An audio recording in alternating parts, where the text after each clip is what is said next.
All right, and finally, I decided to make a sample graph. So from a previous class's data, I have done your standard curve. At 0% DPP, or the salicylic acid, it started at 64 degrees and ended at 66.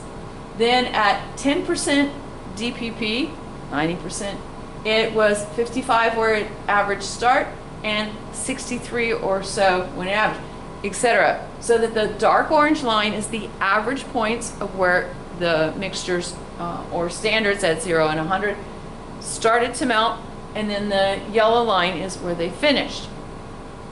And then over to the right, I have some data points for our unknown.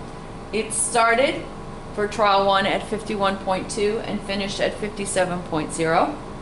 Trial 2 was 50.8 and 56.8.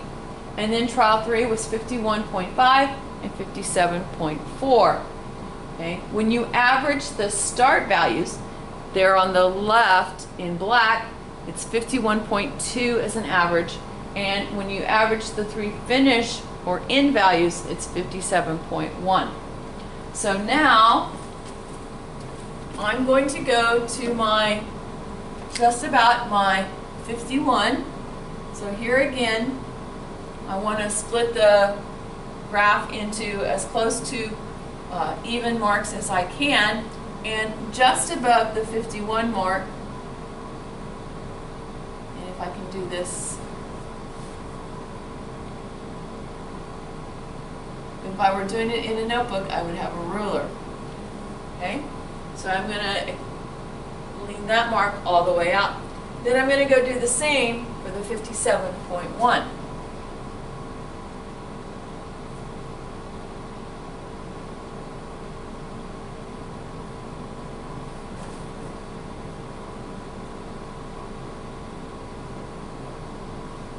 Now, I have a lot of my black lines meeting a lot of orange and yellow lines, and not all of it is important. What is important is where the average place the unknown started crosses the standard curve for the it started to melt line. So that would be here and here. Where the it started black line meets the finished yellow line doesn't mean anything. So these points that I already marked, I'm going to bring a line down. So this would be about 22, maybe 23, and I'm going to do the same thing here at about 72. Then I'm going to do the same basic thing with the finish information, but here again, it's only, since this is the average where our unknown finished, it's where that crosses the finish standard curve that's important.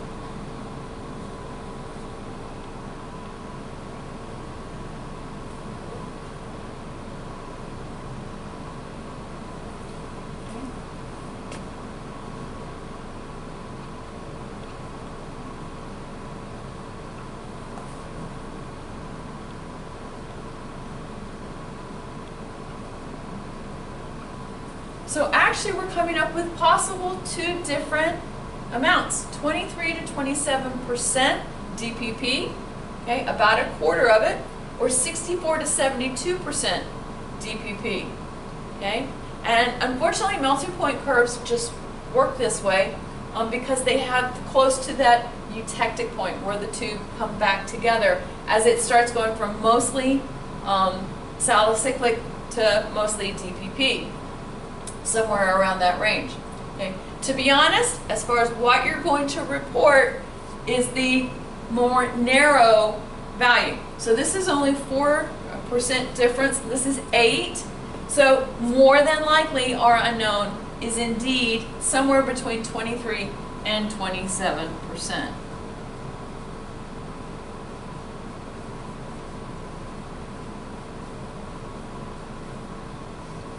So somewhere in our conclusion section of the graph, unknown, whichever unknown you're given, is 23 to 27% DPP. Nice and big, so Miss Judd can find it nice and easily, and we're good to go.